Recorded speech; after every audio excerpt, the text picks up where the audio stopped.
and welcome to another episode of Life of a Singer with me, your host, Mitchelle Ajeigbe.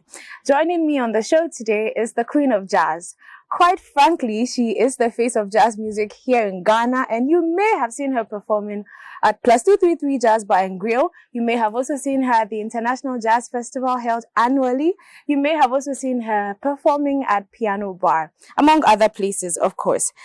That doesn't mean she sings just jazz, of course. She sings so many other things. You may have seen her performing elsewhere as well, as she does contemporary gospel music, classical music, in addition to jazz. Owning from her many years performing, I have the pleasure to be joined on the show today by the lovely Sandra Huson.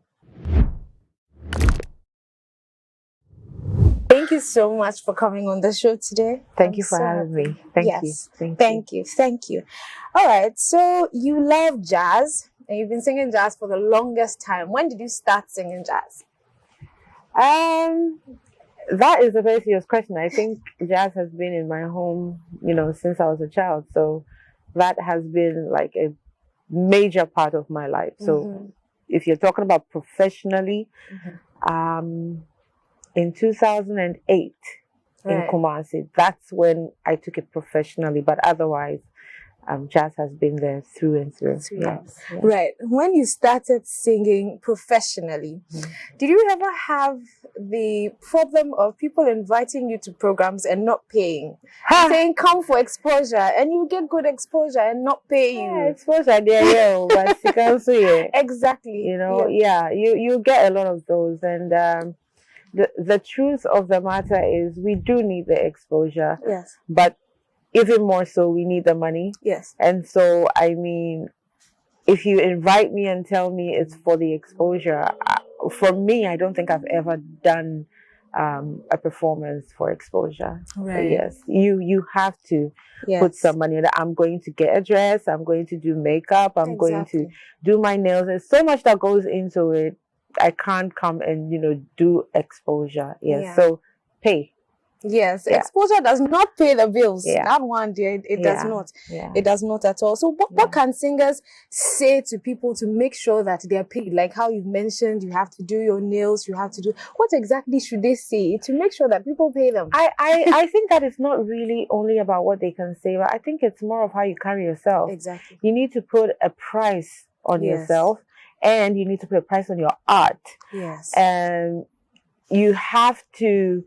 And they know who is there and who is here. Yeah. All right. And so most likely the people that will approach and really give exposure would be the people who have not really matured in their music artistry. Yeah. I think for me, by God's grace, I've had a good talent, and I have self-trained myself, for years. And so by the time I started professionally, I was somewhere already. Yes. People called me, wanted me to do BVs. I said, I'm not a BV. That is me. I'm not being cheeky or anything, but that's how I felt. You're not a backing I vocal wasn't at all. a backing vocalist, so that is fine. But carry yourself well. Work on your art, work on your voice, work on how you approach people. She would say, "Ma, don't show your teeth all the time." And for most, or let me say, for us female singers, there's a perception, that we're loose and we'll get around, and for a little something we'll do. All these make into the for the exposure. I've had a lot of the young ones, come to me. For me, I have never, ever invited anyone to do work for me or with me and not pay. Yes. Never, ever. It doesn't mean I have a lot of money, but I respect people. I respect their art. And I believe that even though they need the exposure, you need something from them, and it is only fair as Christian to give something in return. Yes, that is true. So we should carry ourselves properly, and we should also respect our art, if we want to be respected, put a price on our art. That's important. Thank you for sharing that with us. Right. And so now you do a lot of live performances as a jazz singer, as a gospel singer, contemporary singer. What is it about live performances that you love? What is it about the audience being present and singing to an audience that you really love?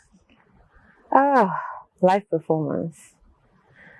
You know, I can't remember the number of times, if ever, I have worked with karaoke for any of my performances. I can't remember.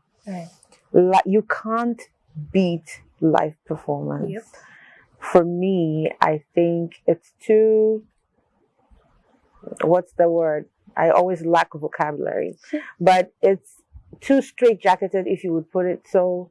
Playing with karaoke, playing with instrumental that someone has made, that's fine. But if you get a good keyboardist or if you have good instrumentalists, girl, what are you doing with a CD or a karaoke version of what you want to do? You know, there's so much that goes on in the moment, so much creativity that can happen, connection, the flow through all musicians on stage. It doesn't beat karaoke versions. I mean, that's just for me. And so whenever someone asks me to come in, you know, do a performance, and they're like, okay, you bring a CD, I'm like, no, I'm not doing that. I can't. You know, it's something I can't imagine. Yes. Even if it means squeezing my budget and getting a keyboardist, I always do so. So do you have a personal keyboardist? I don't have a personal keyboardist yet. I'm looking for one. Yes. They'll send their We'll come to that. Yes. I don't have a personal keyboardist, but I have a few keyboardists that you can call on. I work with because they are there for me. That's good. Yeah. They are there for me in terms of music wise, no, in terms of their art. Yes. Yeah. Their art, they can't do live music, live instrument feeds me as an artist. Every note you play, every chord that's played, it feeds into my flow. So it's really important for me. I don't know about everybody, but it's really important for me to have some sort of a connection with whoever I am playing with, because there is a flow that goes beyond a physical. Some serious exchange of energy going on.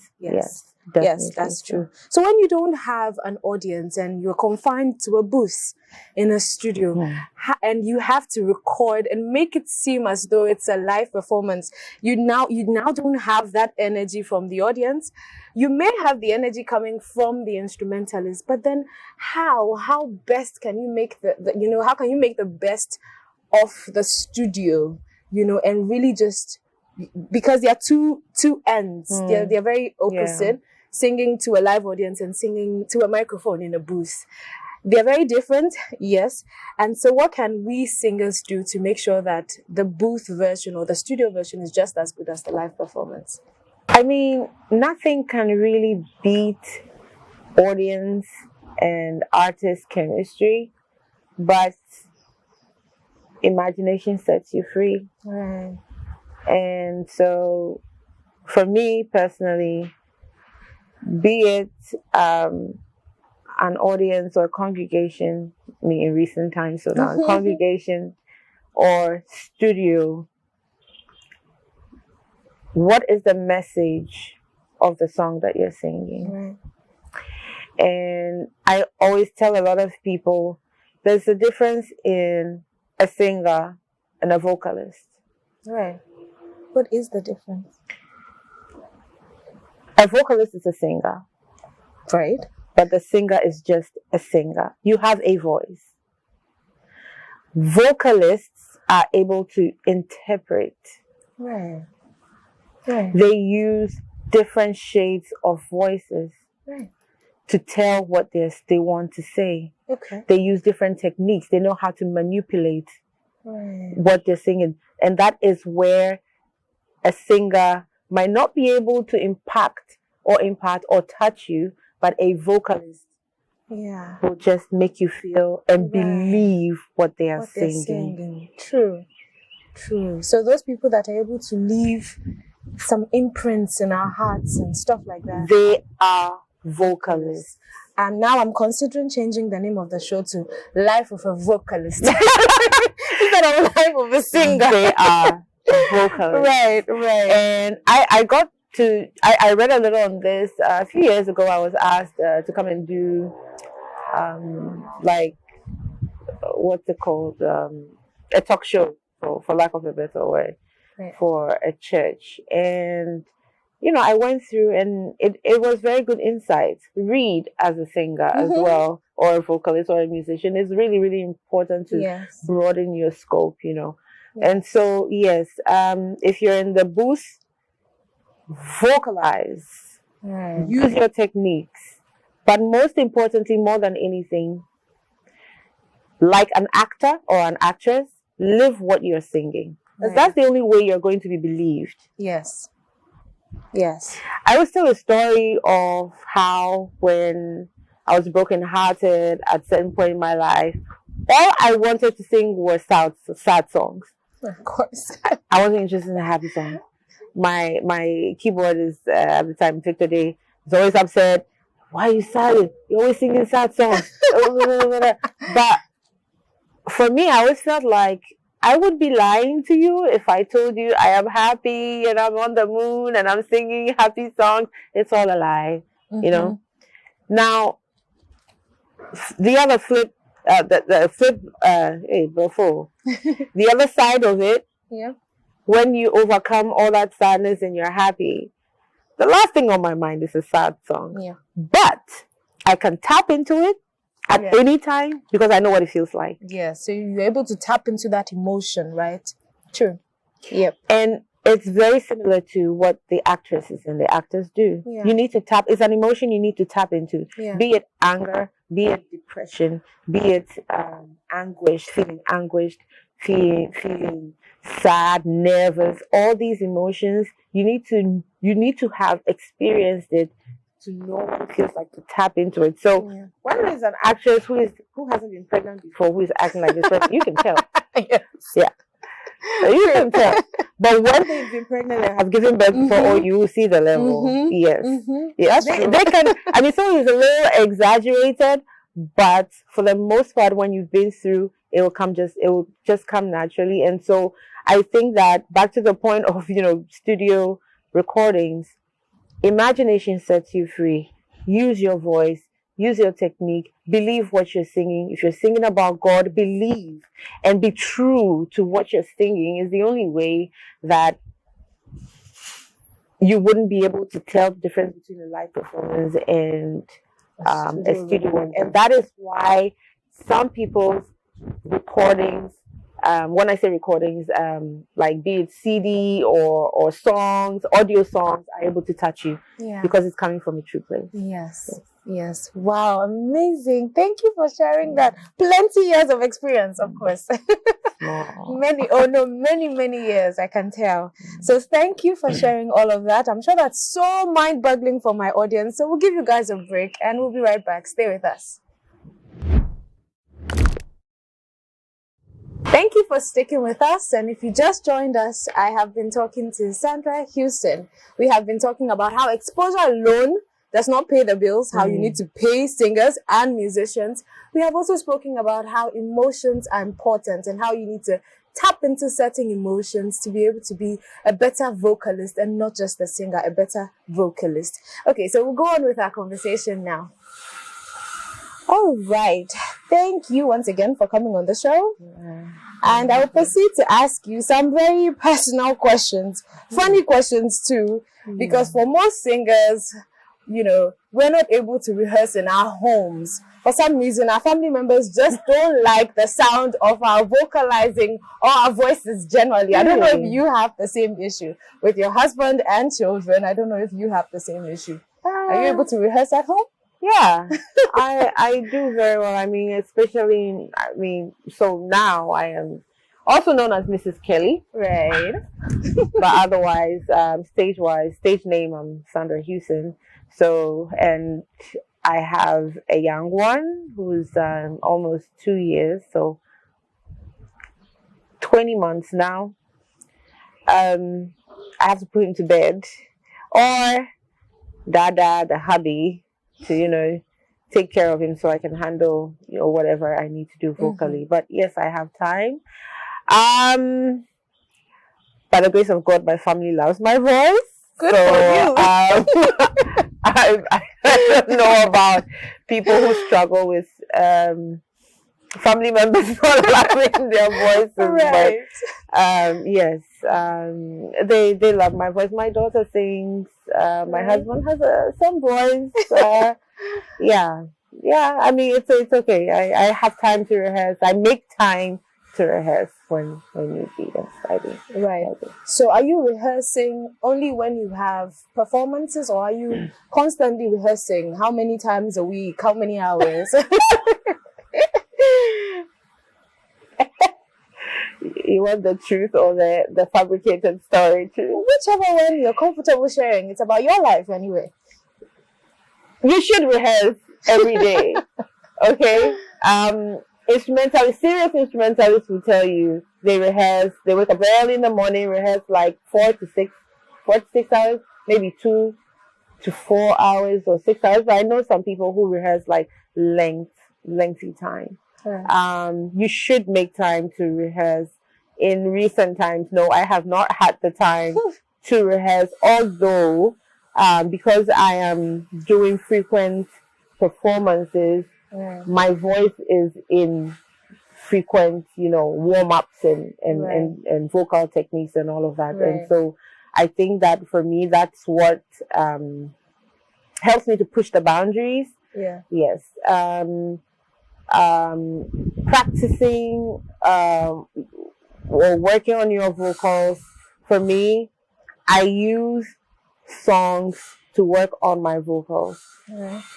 Especially with these, you look at someone like Carrie Job, her voice is, on a different level. Yeah. And so, for me, at least, if I'm looking at working on my vocals, I take musicians or singers who have really high, registers, Yeah. and I work my way up there. And if it's time for performance and I'm not there, I bring it down to my level. Right. Yes. Right. That's also good. Yeah. That's good. Anyway, but you're rehearsing at least. Yes. Yeah. Nonetheless. That's good. That's good. You spoke about people who are able to rehearse 4 to 6 hours. They should probably be doing maybe music full time, so they have that much time to invest.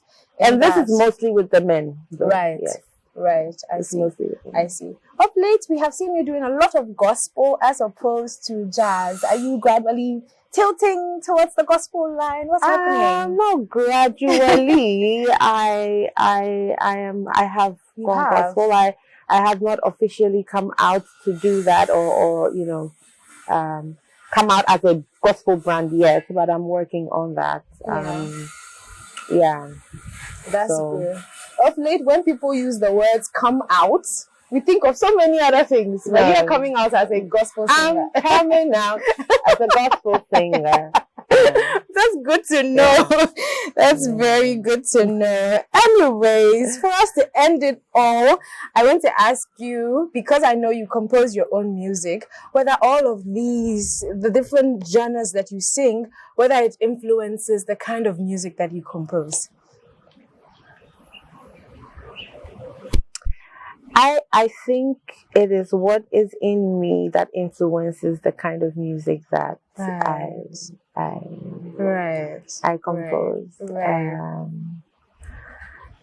Not so much of, I mean, you can get influence from other styles and genres, but I think that for you to agree with something, it has to be something that is already in you. Yeah. That is welcoming to the idea. Amazing. Okay. Right. And so I think from my dad bringing Nat King Cole, Ella Fitzgerald, Richard Clinderman, Frank Sinatra's, and all of those to my house or to our home.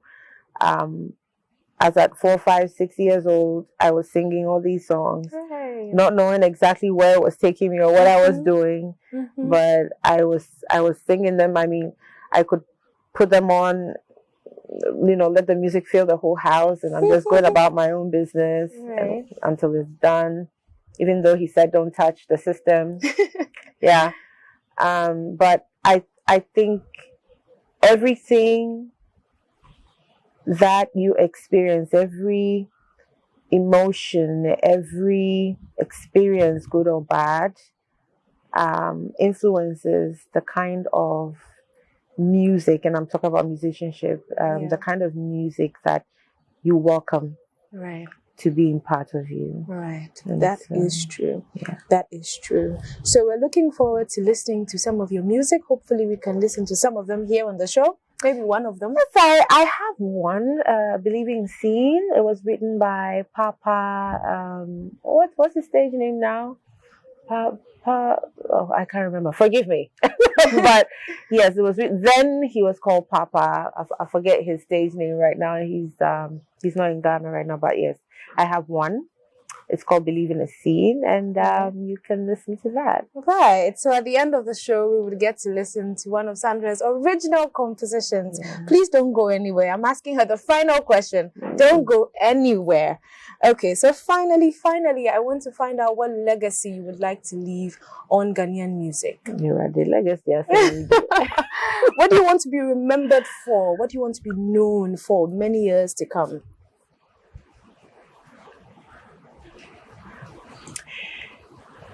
Wow. Tough question, right? I want to be known for the female vocalist who did not bend to, how should I put it? Who stuck to her music and believed in herself and believed in her worth and did not do what the masses were doing. Because jazz is for the minority, especially here in Ghana. And it's really, really also tough and difficult in our society, being a jazz musician or singer or vocalist and sticking to that purely and trying to make money of that, because when people want to manage you, they want to do things that are welcoming to the masses, which is hip life, Afro, Azonto and the like, high life. I don't mind all of that, but you should always learn to be true to who you are. And I feel that eventually you will be noticed if you keep at it. And I see a lot of the young ones keeping at it. I'm sorry, I'm going to have to mention a few names. Sure, go ahead. Reynolds, the gentleman, he's still at it. And I'm talking about people who are not bending. No disrespect to anybody. I'm talking about people who are unique and a bit different from the mass. And are still doing what they're doing and are still pushing and are still trying to break into the market. Benada is one of them. The names are not coming. Who else? Really? Okay, the names are not coming. But these are the few because they are very close to me. And I think that for me, people always say it's not easy, and they reckon it's not easy, sticking to jazz and trying to make money off it and making a life off it. But be true to who you are. That's who I have been, and I'd like to leave that for the future. Yes, you will be remembered for that, of course. Thank you for sharing that with us. Final words from Sandra: be true to who you are. Right. So stick to what you're doing. You're good. You're okay. Just keep at it. Thank you so much. Thank you for coming on the show. Thank you for having me. Thank you for sharing so much knowledge with us. We are so grateful, so blessed. Thank you. We wish you all the best in your new journey. We can't wait to have you come out as full gospel singer. We cannot wait. Thank you so much. Thank you so much. Oh my God. Thank you. Thank you for having me. This has been nice. Right. Thank you. Big thank you to Sandra Huson for coming on the show. Please do not forget to follow her on all her social media handles at Sandra Huson on Instagram, Facebook, Twitter, and YouTube. Huson, not Hudson. She wants you to know Huson, Huson, Huson. Please do well to follow her. Now, before you go, stay tuned and listen to her original composition, Believing is Seeing. Thank you, and see you next time.